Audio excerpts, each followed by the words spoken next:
Hello, what's up mga bossing at idol ko? Welcome back sa panibagong vlog. Sa mga naghahanap dyan ng pasok sa budget na Toyota Vios mga boss, meron tayo dito ng 2017 Toyota Vios 1.3J, manual transmission, gas yung engine nito, odometer 100,000 km ang tinakbo. Price nito mga boss, 295,000 kasama na po ang transfer of ownership. Galing po ito ng first owner, doktor po ang first owner nito. Registered yan hanggang March 2027. Ang ganda ng pagkaputi nito. May mga ilang panel lang ang na-retouch. Pero overall appearance niyan, makinis po at wala pong gas-gas, walang dent. Bagong bapping, kaya ganyan po siya kakinis. At ganyan po siya kapresentable yung outside appearance nito. Ito, naka full garnish set. Tapos yung mga ilaw niya, naka halogen headlamps. Maayos yung mga ilaw niyan. Maayos po yung mga headlamps niya. Wala pong mga crack.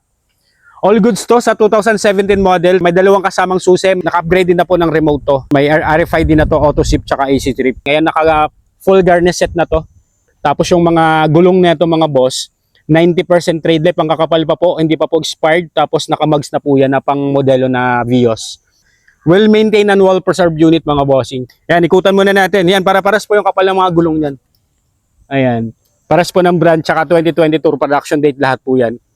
Yan, mga bubong, wala namang mga faded dyan. Meron na rin siyang rain gutter. Nakatint na rin yan. Tapos stock lahat ng mga salamin po. Yan, mga taillight, okay naman po yung mga taillight na ito. Likod, ayan yung view dito rin sa side na to. Swerte rin po makakakuha nitong unit natin. Huwag na po nating patagalin, silipin na po natin yung interior nito.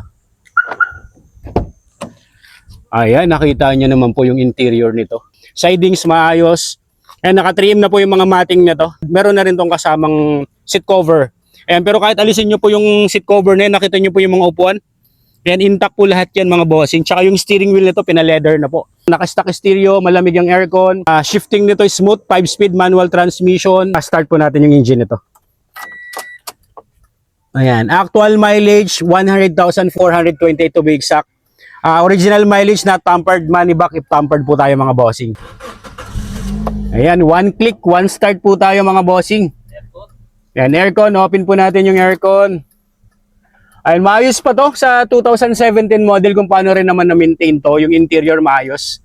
Yan, dashboard natin. Lambot lang po ng clutch nito, tsaka yung cambio niya, mga bossing. Primera, segunda, tercera, kwarta. Tapos wala siyang delay sa shifting. Pang ilalim, maayos. Wala naman pong kalampag, walang under chassis noise. Kaya sa mga naghahanap dyan ng first car na manual po, pwede nyo pong puntahan to.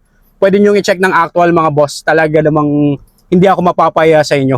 Only check, only scan, only test drive mga bossing.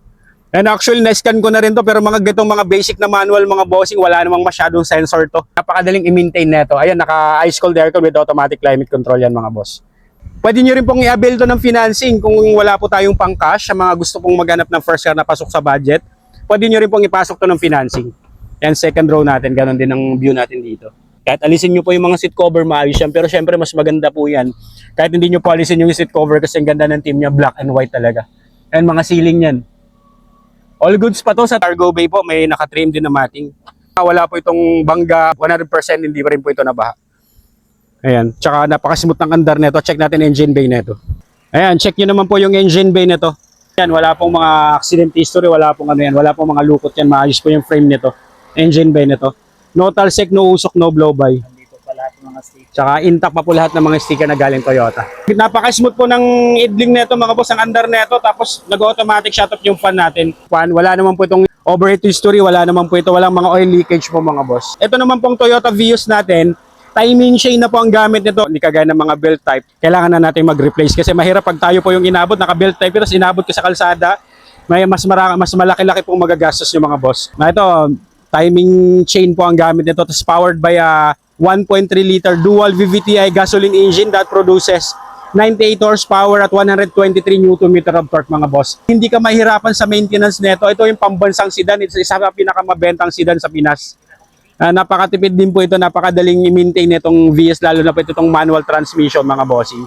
Kaya sa mga kababayan natin naghahanap ng Toyota Vios na manual transmission, pasok sa budget to, highly recommended ko to mga boss.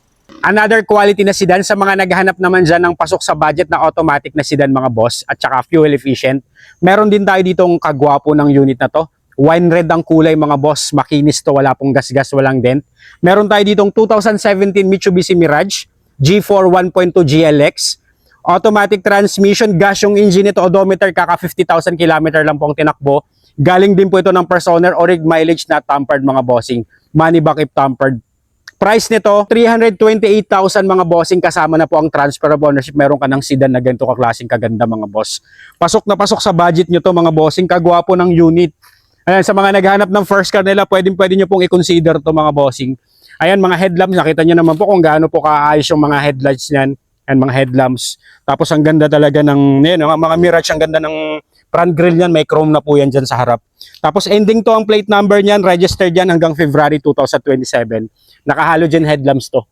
Mga gulong hindi pa po expired, sa 85% trade life pa po yan mga bossing. Naalagaan din to ng first owner. Actually, napaka low profile po ng owner nito. Judge po ang first owner nito mga bossing. Yan, nakita mo nyo naman, judge siya, pero ganyan ang gamit niyang pang everyday car kasi nga mas matipid, mas ideal daw gamitin tong pang everyday car niya mga boss. Yun ang habol niya talaga, napakatipid talaga sa gasolina. Wala pong mga faded dyan, wala pong mga kupas sa mga pintura niyan, maayos po yung mga paint niyan. Tapos meron na rin tong reverse camera. Ayan. Mga pang ilalim, maayos, tsaka 4 na gulong para paras po yung kapal niyan.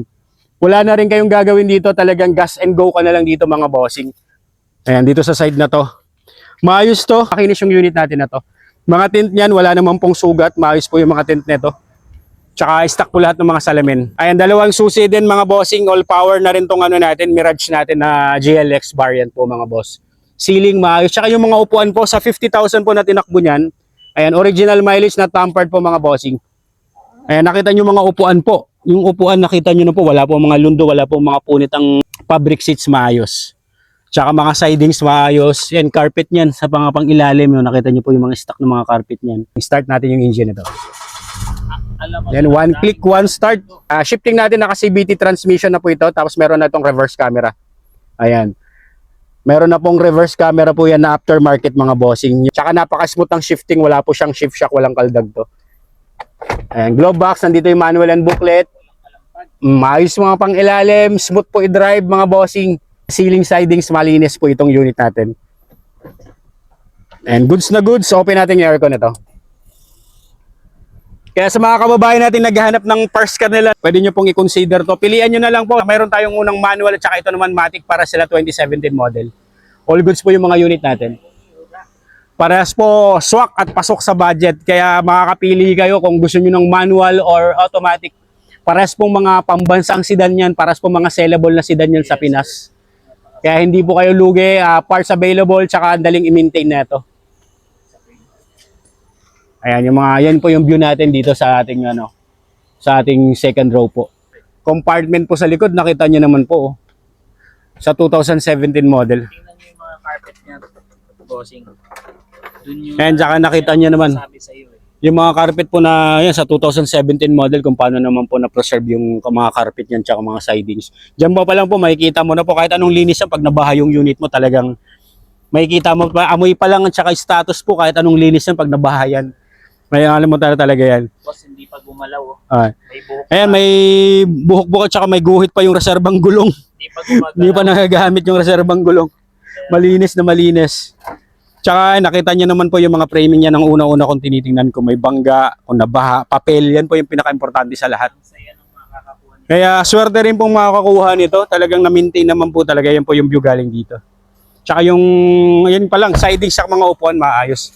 Tsaka yung sarap pa lang po ng pintuan mga bossing, rinig nyo nang hindi po gastado yung unit natin. Check natin engine bay nito.